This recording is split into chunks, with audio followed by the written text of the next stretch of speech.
আসন্ন জাতীয় সংসদ নির্বাচন অবাধ, সুষ্ঠু ও শান্তিপূর্ণ করতে সারা দেশে অবৈধ অস্ত্র উদ্ধার ও সন্ত্রাসী গ্রেফতার অব্যাহত রেখেছে র্যাব। সকালে রাজধানীর কারওয়ান বাজারে র্যাব মিডিয়া সেন্টারে সংবাদ সম্মেলনে দুটি চাঞ্চল্যকর হত্যা মামলার প্রধান আসামিকে গ্রেফতার ও অস্ত্রসহ ৫ সন্ত্রাসীকে গ্রেফতারের তথ্য জানান র্যাব কর্মকর্তারা। এসইউ সেলিমের প্রতিবেদন।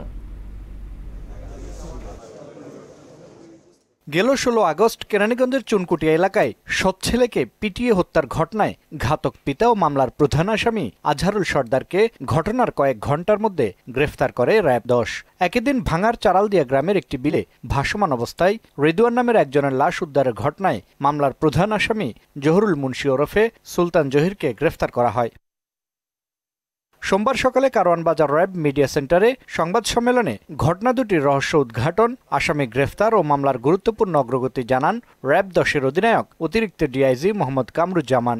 রাকিবুল সর্দার হত্যা সৎ বাবা কর্তৃক আর রিদওয়ান হত্যা, এই দুইটা চাঞ্চল্যকর মামলার যেই প্রধান আসামিদ্বয়কে র্যাপিড অ্যাকশন ব্যাটালিয়ন অতি অল্প সময়ের মধ্যে গ্রেপ্তার করতে সক্ষম হয়েছে। এদিকে র্যাব ২-এর উপ অধিনায়ক মেজর নাজমুল্লাহ হেলো আদুদ কেরানীগঞ্জের ঘাটারচর এলাকা থেকে অস্ত্রসহ ৫ সন্ত্রাসীকে গ্রেফতারের তথ্য জানিয়ে আগামী সংসদ নির্বাচনকে সুষ্ঠু করতে র্যাব কাজ করছে বলে জানান। র্যাব আইন শৃঙ্খলা পরিস্থিতি স্বাভাবিক রাখতে দুষ্কৃতিকারী এবং স্বার্থান্বেষী মহলের অপতৎপরতার সাথে জড়িত সকল ব্যক্তিদের আইনের আওতায় আনার জন্য বদ্ধপরিকর। আসন্ন যেই নির্বাচন আছে সে সময় পরিস্থিতিকে স্বাভাবিক রাখার জন্য যে অবৈধ অস্ত্র বাজারে আছে বা এখনো উদ্ধার করা সম্ভব হয়নি, অস্ত্র উদ্ধারের ব্যাপারে আমাদের প্রচেষ্টা চলমান আছে।